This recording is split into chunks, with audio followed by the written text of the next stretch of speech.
Have you ever thought about tackling the Mississippi River in a canoe? Our group decided that sounded like a great idea, so we assembled at the Vicksburg Riverfront boat ramp and prepared to try it. It's a big river with lots going on, but we were up for the adventure.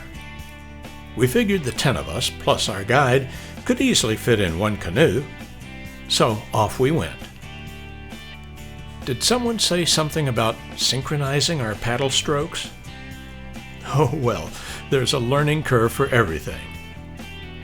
Soon we found ourselves in the big river, watching a towboat pushing a giant barge.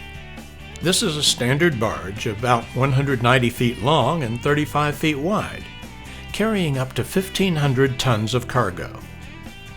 We were paddling with the big boys, or so we thought. Then we left the tributary and beheld not one barge, but the spectacle of some 25 or more barges grouped together, being pushed by one towboat.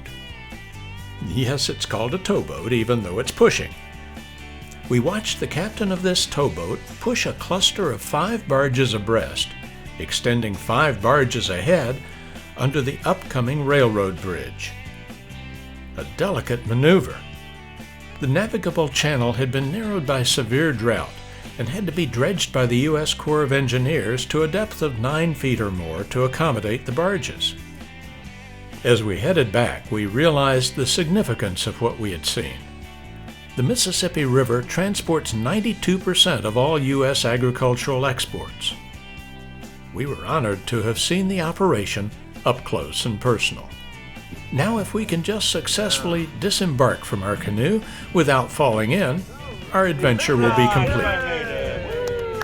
That's enough to inspire a vocal tribute to Old Man River.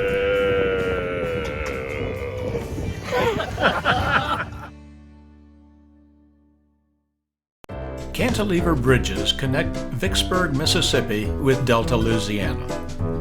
The old Vicksburg Bridge on the right now carries only railroad traffic, since all motor vehicles were moved to the new Vicksburg Bridge on the left.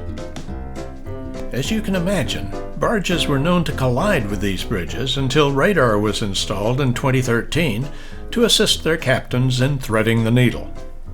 It's not an easy passage.